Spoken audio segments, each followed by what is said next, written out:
Hi everyone, thanks for joining this Your Overseas Home webinar. Today we're talking about moving to Cyprus, buying property and gaining residency. My name is Rosie Bradley. I'm a senior copywriter at Your Overseas Home and Cyprus Property Guides. It's great to have you all with us today, whether you're watching live or catching up on demand. Today we're joined by Eleni Philippou, a legal partner at Polycarpos Philippou. So before we get started, Eleni, would you like to just introduce yourself and the business? Right. Okay, so we are an independent law firm based in Cyprus and we cover the whole island, although our head offices are based in Paphos, which is the most popular, I would say, part of the island with British expats. So we are your one-stop shop for all your legal needs, including immigration, residency visas, property, probate and wills and estate planning, corporate companies, work visas, etc. So one-stop shop. Lovely, thank you. Okay, so for our viewers, this session is just half an hour long. We will have a bit of a conversational structure. We won't be doing a presentation. So we've got lots of time to answer all your questions. If you have any as we go along, do just pop them in the questions tab on the right-hand side of the screen. If you need a reminder of anything discussed today or want to share this webinar with family and friends, you will be able to, as a replay will be available in a few days' time on our website. So, Eleni, shall we start with buying in Cyprus? Do you want to explain the process? Yes, just very briefly, just to set the foundation. Everybody should be aware that Cyprus is a former British colony. Stemming from this is the fact that we are based on common law, and the buying process is not dissimilar to what one would expect in the UK. So legal system is very similar and the whole process is very similar. One issue which sometimes causes confusion is when buying a new property under construction or brand new, or when buying a resale property. And the difference is that you have VAT added to the purchase price when you are buying something which is brand new, and there is no VAT when you're buying resale. So that's just a basic fact, because it's one of the VAT issue is one that we get asked about quite a lot. So starting with that basic foundation, people will know what to expect when they're looking for property. Now, another really important thing to keep in mind is that one major difference, I would say, between buying in the UK and buying in Cyprus is that in the UK, most buyers would expect a two-step process in that there would be one major payment with exchange of contracts and the balance of the purchase price to be paid on completion. Whereas in Cyprus, it's pretty much a standard process when buying resale, that the whole thing is split into three-stage payments. The first one being the payment of the reservation deposit, which is usually a smaller amount, around 5,000 euros, but maybe higher if the property is more expensive. Then you have a second payment with exchange of contracts, which is usually around 30% of the purchase price. And then you've got the balance on completion. So I would say that's like a major difference between the UK. So for people to understand what to expect. Just wanted to set that in, and then we can go ahead with your questions. Okay, fabulous. And as you mentioned, new build properties, what is what's the difference in timelines for that kind of, like something that's being built versus buying a resale and actually moving in? Yes. So as you can probably appreciate, when you're buying something which is new, a lot of the times it may not have been, the construction may not have actually finished yet. So the completion of that transaction will depend on the actual completion of the property itself. So when people are opting for purchasing a brand new property or one that's under construction, you would normally expect to break down the actual payment of the purchase price into construction stages. So the payment of the price and the delivery of possession of the property, as in handing over of the keys, will depend on when the property is actually finished. Okay. So that's regarding buying a new property. Now, when it comes to a resale transaction, obviously the property is already finished, and delivery of possession can take place when the parties are both ready to proceed. But a typical transaction, when someone is buying a property which is a resale property, will take approximately 3 months.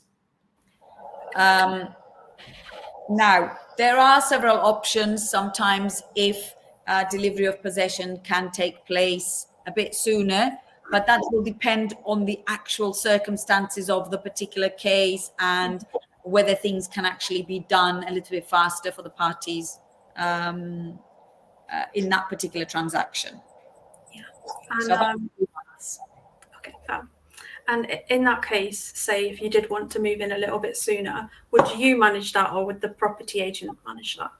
No, it will have to be managed between the lawyers, the lawyer acting for the buyer and the lawyer acting for the seller. Mm-hmm. And like I mentioned before, it's not necessarily something which can be applied to every single transaction, but it can be worked out in some cases if both sides are willing and cooperative, let's just say. Okay, great. Okay, so what would you say the main tax considerations are for someone moving to Cyprus from the UK? So,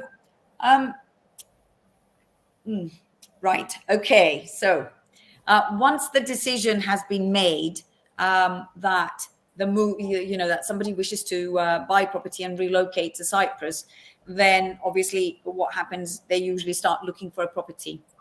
Now, at that stage, when the decision is made, we always recommend that they approach us and basically say what their circumstances are and what their intentions are.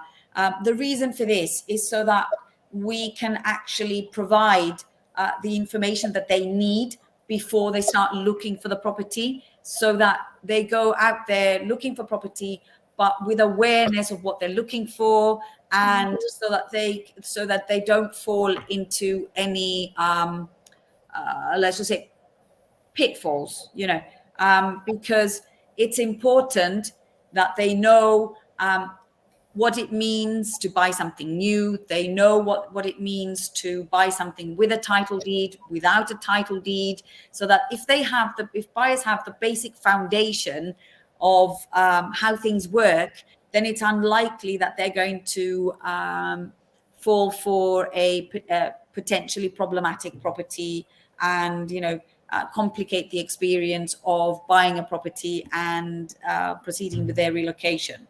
So first step, contact the lawyer. Second step, start looking for the property and perhaps have an inspection trip. Mm-hmm. And then everything will actually roll out quite smoothly after that. Yeah. So educate yourself first, really, so you know what you're looking for. Exactly. Lovely. Okay, what advice can you give to our viewers regarding inheritance tax in Cyprus? Well, Cyprus is one of those really good jurisdictions where there is zero inheritance tax payable. Mm-hmm. So we actually deal with a lot of probates. Myself, I'm a member of STEP, the Society of Trust and Estate Practitioners, the Cypriot branch, which most people will be familiar with because their UK solicitors would also be members of STEP. So we follow the same kind of guidelines and procedures and regulations with regards to that. So based on the fact that there is no inheritance tax, it means that should somebody purchase property and move quite a lot of their capital to Cyprus, relocate, then obviously they take advantage of the zero inheritance tax situation here. So it's really a good jurisdiction from that point of view as well. Yeah. A question I've just thought of. Do you have to have a Cypriot bank account to buy a property in Cyprus? Not necessarily, no. because as a regulated firm, we have clients' accounts just like your UK solicitor would.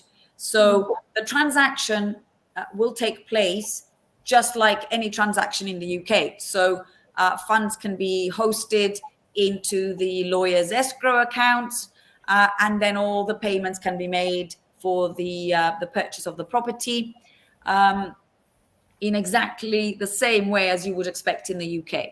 Now, we do, however, recommend once you've bought a property, even if it's just an investment property and you're not planning on actually relocating, we do recommend that you open a Cypriot bank account to at least be able to keep some money in there to deal with the utilities, and set up direct debits, standing orders to cover things like electricity, water, because you wouldn't want to be coming out on holiday only to find out that your electricity has been disconnected because you failed to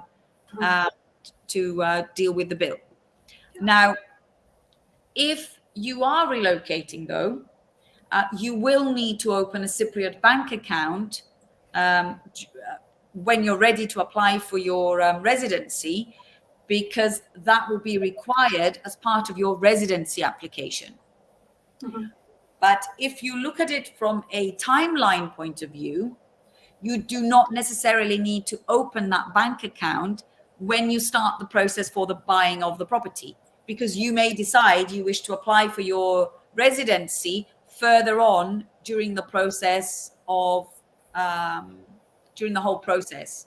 So you deal with your property purchase, you open a bank account to either pay your utilities or put some more money in there and deal with your residency. Okay, fair. So if someone is looking to live in Cyprus and gain residency, what are their options? Right. So things have changed a little bit, one could say, after Brexit. And the UK and British citizens are now considered non-EU, and they are third-party nationals. Okay, so I would actually split the residency issue into three. Okay, the first one is that you can arrive in Cyprus without the need for any kind of travel visa or any paperwork, and you can stay here for a maximum of 90 days. Okay, so you come in, you decide you really like it, you can stay for up to 90 days for every 180 days. Then you have to go, or you have to arrange a residency permit to be able to stay. So this is your first residency, the one that you don't actually need to do anything about. The second one is what we call a temporary residency. This is commonly known as a pink slip. It's like a remnant from the past because it used to be literally a pink piece of paper. So the temporary residency is usually granted for a period of up to 12 months and then needs to be renewed at the end of that period. And one can continue to renew the temporary residence permit for as long as they comply with the requirements of this type of permission. And we can revisit in more detail, if you like, in a minute.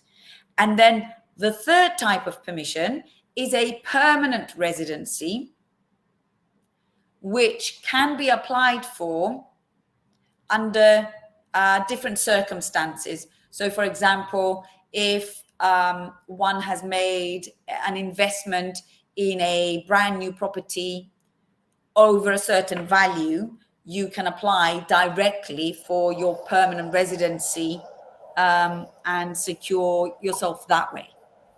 So like investment by Exactly. The other way around, residency by investment. Yeah. So just to recap, travel, visa, instantly, 90 days, following which you need a temporary residence permit if you would like to stay for longer than the 90 days. And then ultimately, if you want to, the permanent residency. Okay. So the 90-day rule, that's for everyone outside of the EU, right? Correct. Yeah. Is that for everyone outside of the EU? Yes. There are some countries that may be exempt or different rules may apply, but for the UK, that's, that's what stands, because some countries you actually need a travel visa to actually get into Cyprus, but you don't need a travel visa to come to Cyprus if you're from the UK. Okay. So it doesn't cover, the 90 days visa free is not for everyone, but it is for people from the UK. Okay. Okay. With the temporary visa, if you can keep renewing it as long as you qualify, what are the benefits of having permanent residency? Well, okay. Or is that too? Let's talk about the temporary a little bit, because this was recently at the beginning of 2023. Actually, the criteria for that have actually changed. So at the moment, to be able to apply for this temporary residence permit, you need to be able to show an annual income from sources coming from outside of Cyprus. Okay. You also need to be able to open a bank account in Cyprus and to transfer a specific amount of money every year into that bank account so that you can get your residency extended. So for one applicant to be able to apply for temporary residence permit, he will need to bring to Cyprus 24,000 euros within those 12 months. Yeah. Now, before you actually are able to submit your application for the temporary residence permit, you need to have at least transferred to Cyprus 10,000. So you put that 10,000 in there when you submit your application. And then by the time you're ready to come up for renewal, you need to show the bank statements for the last 12 months to the authorities, showing that, yes, you have transferred 24,000 for that year. Okay. So this is a new requirement. And I understand it has become a little bit challenging for some people to be able to show this type of money transfers. Yeah. Okay. And I'm presuming that will go up if you have a spouse, dependents. Correct. So if you have a spouse and you have children, then you increase the amount that you transfer. Okay. All right. We've got a couple of questions from our viewers. So David asks, my wife and I are planning to move to Cyprus when our youngest child leaves school in roughly 3 years. Is there anything we can do now to get the ball rolling that may help us when it comes to the move, i.e. applying for visas? Actually, unless the property, I mean, we don't really know if the move's going to be in 3 years' time. The rules and regulations may not be exactly the same then as they are now. So I think there isn't much that they can do now if the move's going to be in 3 years' time, because unless they want to start looking for the right property, they want to sort of gradually buy the property and set up a bank account, which means that that's all going to be ready for them for when they decide to move. And then at the time that they're actually ready to relocate, the only thing they'll have to worry about is really getting their paperwork ready and submitting the actual residency applications based on what the rules and regulations will be at that time. Okay. I don't think there's anything else which can actually be done. No, I think you can definitely reach out to a currency specialist to keep an eye on if there's any favourable exchange rates.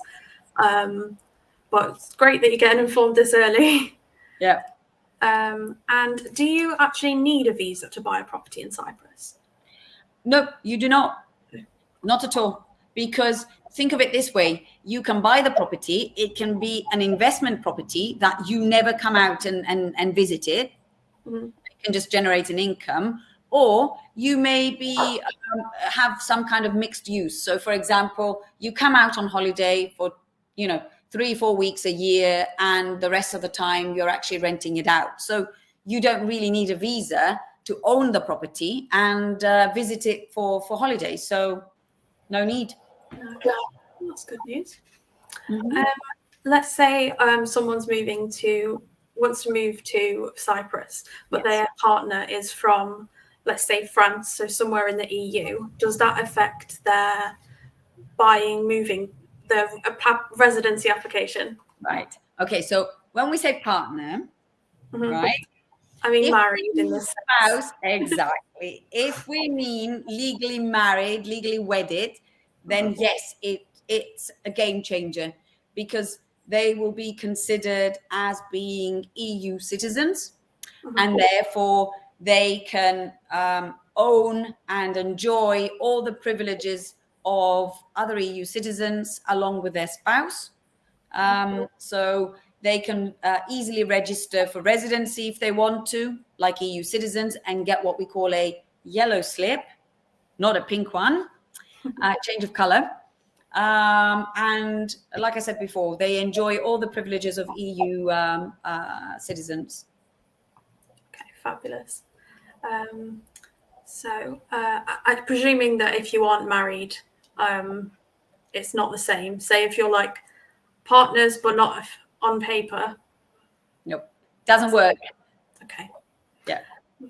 Okay, Simon's asking, we already bought land and are looking at building on it, eventually gaining residency in Cyprus as retirees. What are the laws around this? Can you make the question a little bit more specific, please? Because gaining residency as retirees. Yeah, do you want to drop us an updated question, Simon? Yeah, because in any case, the residency options are exactly the same as what we mentioned before. So you've got your temporary residency or your permanent residency. If you've bought land, it's not an investment for which you could go for the fast track permanent residency, because that requires to purchase a brand new property direct from a developing company. So you wouldn't be entitled to the fast track permanent residency. So you would be eligible to apply for your temporary residence permit, and you would need to keep renewing that, or apply for a permanent residency under the SLOW scheme, which is also known as Category F application. At the moment, Category F applications, the slow track permanent residencies, are they're basically in a way frozen, because we are looking at more than 3 years delay in examining such applications as things stand at this moment in time. It could be that within a couple of weeks the government make a change and speed up the process, but as things stand now, we are looking at really long delays in processing. Okay. Mike asks, I'm not sure if you know this off the top of your head, so don't worry if you don't. Mike's asking about the temporary residency, 24,000 euros for one person. How much would it be for one spouse and one dependent? Okay, so if you have a spouse, you have to add another 4,800 euros on top. Okay, and then if you have a child, you need to add 3,600 euros for every child, for every minor dependent. So if you do the math, because I'll probably need a calculator to do that, to do the math, Mike. I'm sorry. I think 31,600. There you go. And what income do you need for a fast track residency that you mentioned? Right. So the fast track permanent residency, like we said before, has specific criteria that need to be followed for somebody to be able to apply for that. So the first one being that it needs to be a brand new property, the value of which has to be 300,000 plus VAT or more. Okay. Now, the applicant needs to have a secured annual income, and they'll need to prove it, of 50,000 euros per year, okay, for the main applicant. And then again, we have an increase depending on how many dependents we've got. Now, the recent change which occurred, the 50,000 is part of the recent change which happened with the law changing in May. And another one of the changes which happened in May is that you can no longer cover your parent or your in-laws, which you were able to do before. So now the fast track actually covers the main applicant, the spouse, any children under the age of 18, or any children who may be over the age of 18 and up to 25, but who are studying at university, okay, but not for master's degrees or sort of postgraduate professional courses, like, let's say they're doing the bar vocational course, or they're doing some kind of accounting course. It has to be like a first degree at university, like an undergraduate degree at university. Okay. And when you're talking about the permanent residency, is that different to the long-term visa? There is no such thing as a long-term visa. Right, okay. I think when people say long-term visa, I think they're probably referring to the permanent residency application. Mm-hmm. Okay. Unless it's a temporary residency, which has been continuously renewed for a long period, and then somebody's calling it a long-term visa. I see.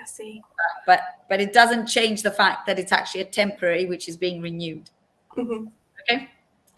And are there any requirements regarding healthcare for the permanent residency visa? So when you decide you're going for one of the residency options, let's start with the temporary residency.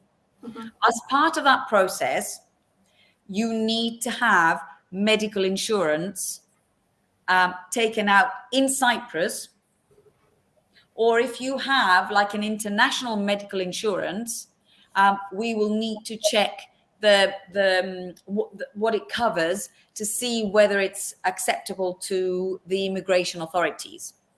So you will need to have private medical insurance to be able to apply for temporary residency. Even if you're a holder of, let's say, an S1, if you're a pensioner and you have an S1 in the UK, you still need to apply for private medical care when you come here, and then you register for your temporary residency. Following the registration, though, for your residency, you may actually be allowed to proceed and register with your S1 to receive healthcare from the hospitals here and the equivalent of the NHS here, which is the GHS, the General Health System. So you should be able to register with your S1 if you're a pensioner to get healthcare at the hospital. And part of that cost of that healthcare will actually be covered by the UK authorities based on the tax treaties between the two countries. Now, when it comes to your permanent residency, again, you will also need medical care as part of your application for your permanent residency. Okay. So in any case, you will need medical care in Cyprus. Okay. Mm-hmm. And we've got probably one time for one more question. David asks, are there any plans for changes between the UK government and the Cypriot government to make it easier in the future to relocate to Cyprus? Well, unfortunately, it's not up to the Cypriot government, because we now have to follow. I mean, Cyprus is now following the same rules that it was following before, and these are the EU rules relating to migration. So the difference is that now British citizens are outside the fence, let's say, because of Brexit. Mm-hmm. So all of the EU has to follow the same rules and regulations with regards to migration from third countries, as in non-EU countries, and unfortunately the UK falls in that category. Now, saying that though, because Cyprus has always had a very strong bond with the UK, being a former colony and part of the Commonwealth and all of that, I think a lot of the other, let's say, conditions, let's say, in Cyprus are actually very favorable for people coming from the UK, including things like we drive on the right side of the road, and we have a very, very similar legal system. Most people, the great majority of people will also speak English, and it's very, let's just say, it's very familiar, let's say, for people coming from the UK, and it's very easy to relocate. I would say, even with a few minor hiccups now with Brexit and all of that. Yeah, definitely. Compared to some other countries, I think there's not as many hoops for Cyprus, so it's definitely doable, and especially with the right help. And also, just keep in mind that I mean, I understand from a lot of people who are trying to relocate to France and Spain and all of that, there is a language barrier in that a lot of the paperwork is in Spanish, or most of the documents will be in Spanish, most of the documents will be in French, which if you are from the UK, you feel slightly impaired, let's say, because you can't read it or you have a difficulty. Whereas when relocating to Cyprus and when you're buying a property here, everything will be in English, because most of the documents we prepare will be in English. So you don't actually feel that you are in a foreign country, if that makes sense. Yeah, you're not out of your depth because you can understand. Yeah. Exactly. Lovely. Okay, well, thanks so much, Eleni. Some really insightful tips and advice there. For all our viewers, we strongly recommend you get in touch with Eleni and the team at Polycarpos to discuss your requirements in detail. We'll be in touch with their details tomorrow. You'll get an email about it. If you would like to leave us a review on Trustpilot, always say Trustpilot, feel free, let us know how we did. Thanks to all our viewers for watching this session. We wish you the best in your move overseas, and we hope to see you in Cyprus. Yep, thanks very much. Thank you for watching. Have a lovely evening, Eleni. Bye. Bye.